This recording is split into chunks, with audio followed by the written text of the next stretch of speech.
Name of presenter, Mrs. S.E. Stander. Program, Office Administration. Subject, Office Data Processing, Level 3. Topic to be covered, Topic 8, Introduction to Presentations using Microsoft PowerPoint.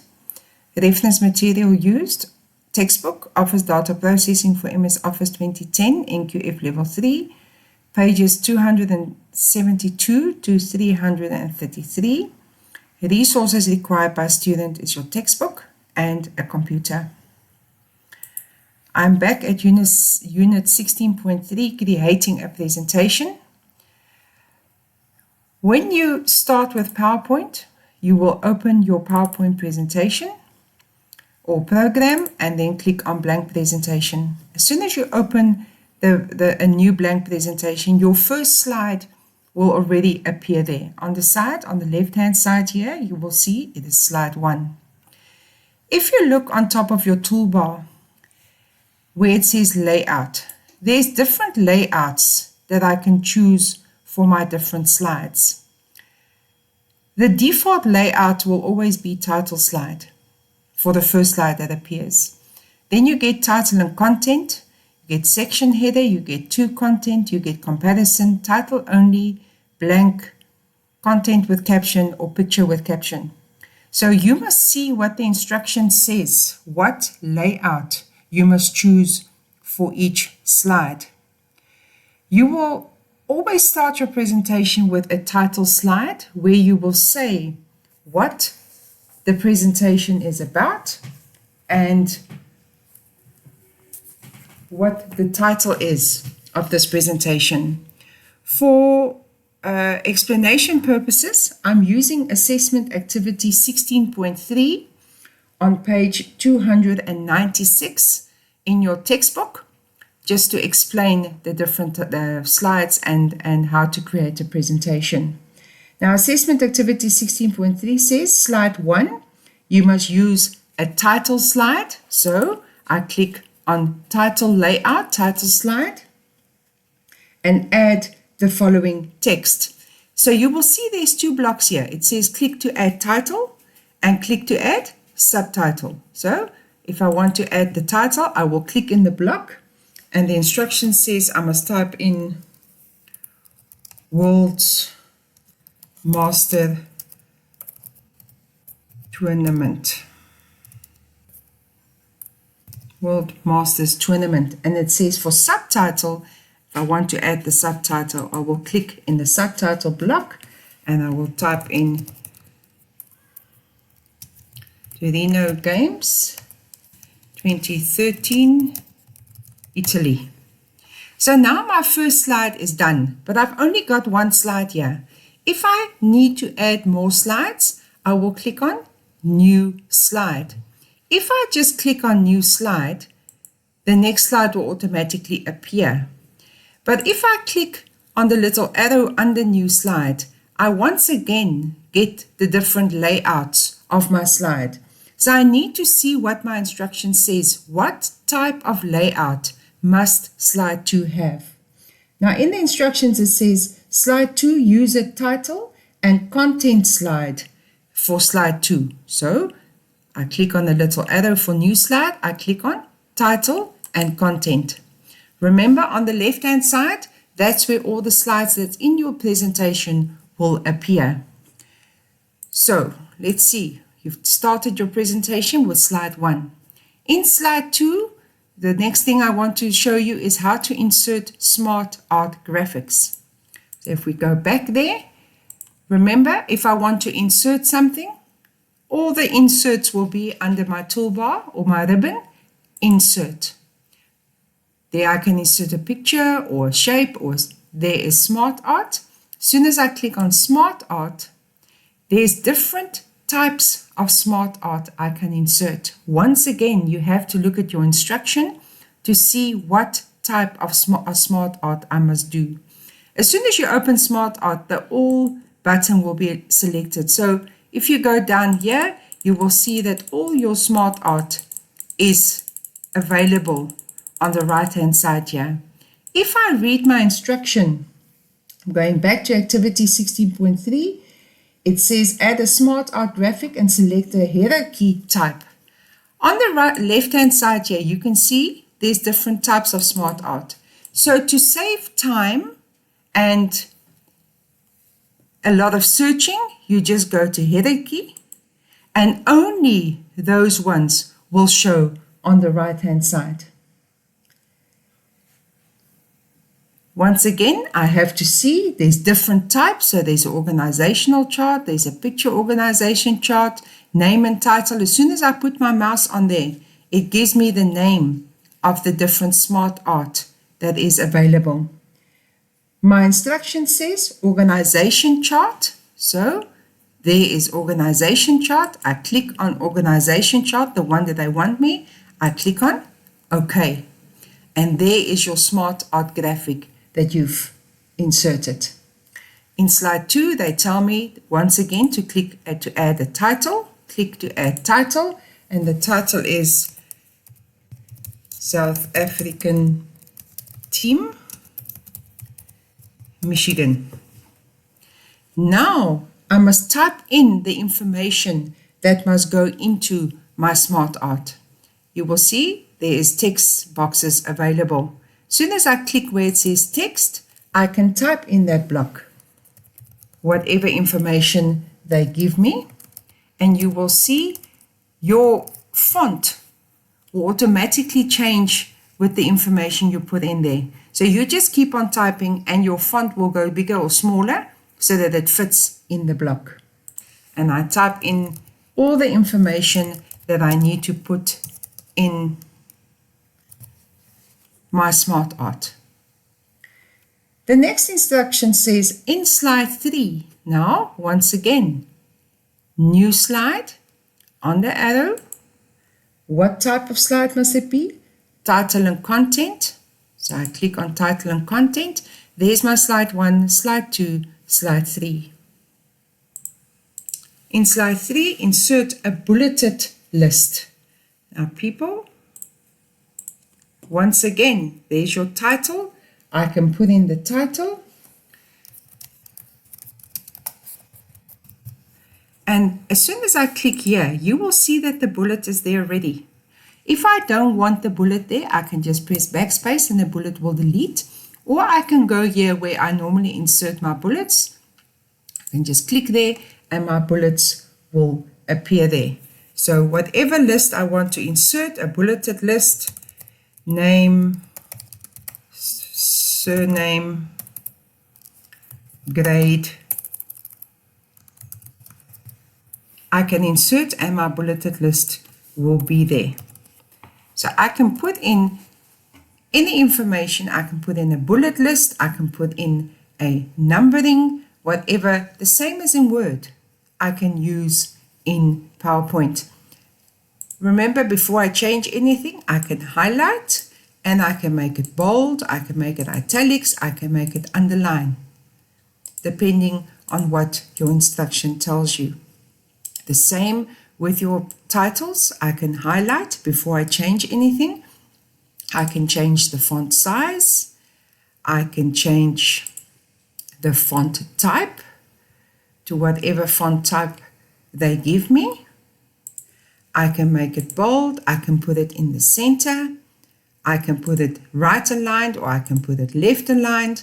I can put it back in the center depending on what my instruction tells me. All the functions that's available in Word is available in, all the formatting functions that's available in Word is available in PowerPoint. So if I want to create a bulleted list, I go to bullets, click on my bullets, and my list will appear in bullet form. Slide 4, I want to show you how to insert a chart. Once again, I go back to my instruction. I go to new slide because I need to insert a new slide. Let's make it a title and content slide again. And there's my slide 4. Let's see, put in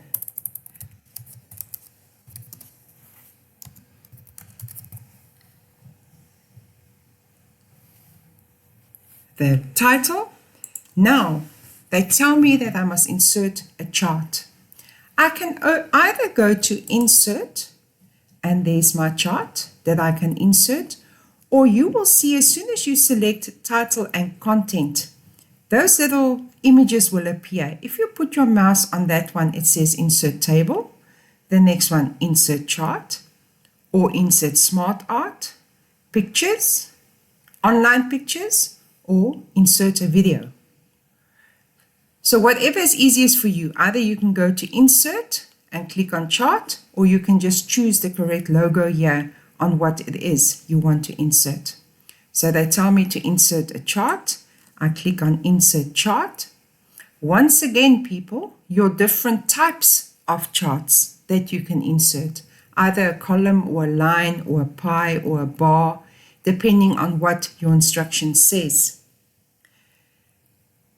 You select the one, and whichever one they tell you, if it's a column bar or a column chart, on top here you will see there's different types of column charts: clustered, stacked, 100% stacked, 3D clustered, 3D stacked, 3D 100% stacked.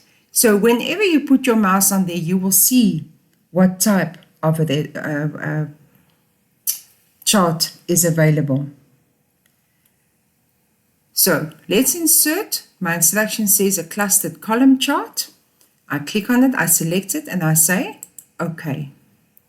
As soon as you insert a chart in Excel, in PowerPoint, sorry, you will have your Excel window open with information.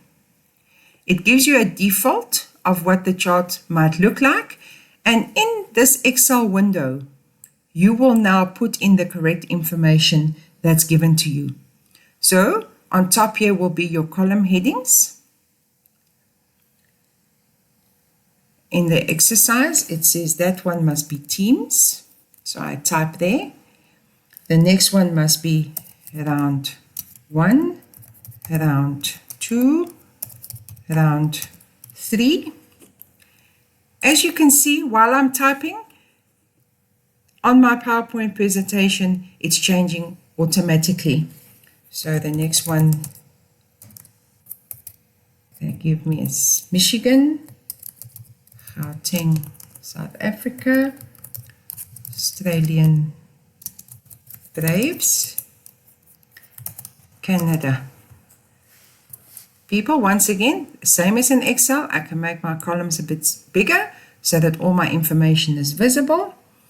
The information there, I can just retype what they give me, 12. As you can see, while you are changing your Excel, your chart is changing on your PowerPoint presentation with what information you are putting in.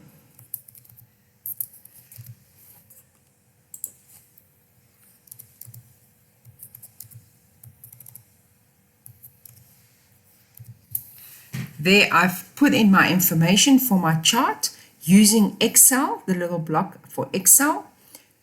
If I'm done now putting in my information, I'm sure it's correct, I can just close the Excel spreadsheet and my chart will appear in my PowerPoint presentation.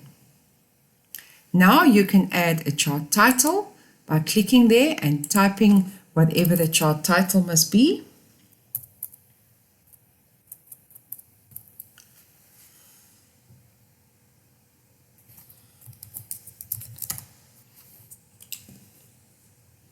Or you can change the color. There's everything for your design of your chart and so on. The next thing for slide 5 is inserting pictures. So once again, I go back to my presentation, home, new slide. I can go to title and content again, select a new slide, insert a picture.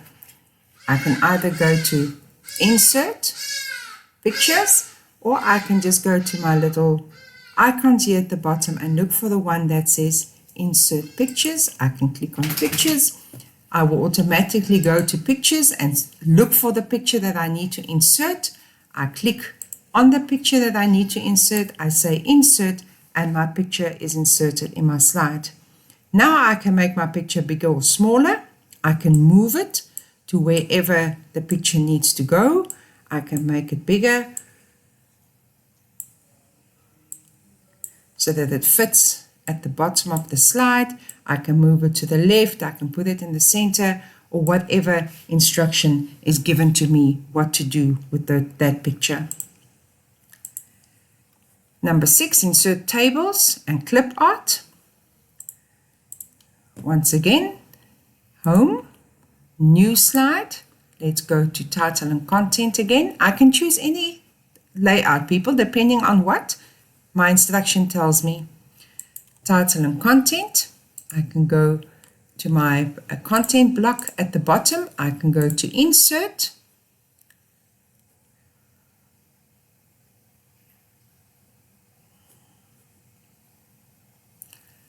Clip art. Just pictures again. I can insert my picture there. Once again, I can make it bigger or smaller, and whatever the instruction tells me to do. My last thing I want to show you is how to insert a video. Sorry, I need to show you the table. Let's go back to that presentation. We can delete that picture. Insert a table, or you can just go to insert table there. Exactly the same instruction that comes up when you insert a table in Word. How many columns and how many rows do you want for that table? So we can say 3 columns and 5 rows, and my table inserts automatically. And now I can just type in each of the table rows or columns whatever information is given to me to type in my table. The next one I want to show you is how to insert a video. So once again, new slide. Let's choose title and content again. Once again, people, here on the left-hand side, there's all your slides that you've created. So if I want to insert a video, again, I can either go to insert. There on top, it says video, or I can go to my little icons here and look for insert video. I can go to a video on my computer, go search for it in the correct, and there my video is inserted. So you can insert pictures, you can insert videos, you can insert graphs, smart art, and anything in your presentation to make it more presentable and more interesting. So when you get to this slide in your presentation, you can just click on play for the video, and the video will start playing on the topic that you are busy with. Okay, so the main thing to remember is when you open your presentation, your default slide 1 will automatically be there. If you need to change the layout, you go to layout and you choose the correct layout for your slide. If you need to insert a new slide, you go to new slide and you choose the correct layout for that new slide. If you've made a mistake and there's too many slides there that you don't, maybe you've inserted a slide that's now empty, that's not supposed to be there, you can just click on the slide, right click on that slide and go to delete slide, and that slide will be deleted. When you are done with your presentation, you've created it and you are now happy with it and the layout is correct, you can go to File, Save As, go to my documents, and you can give it a name, a proper name that tells you what this document is about, and you click on Save.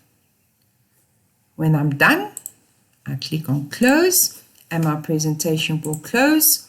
If I go back to my documents, the presentation that I saved will be there. I just double click to open it. You can at any time go back to any of your slides and go and make changes. If you realize that you've made a mistake, you can click and fix the mistake or fix the changes. At any time, you can go back to any of your slides.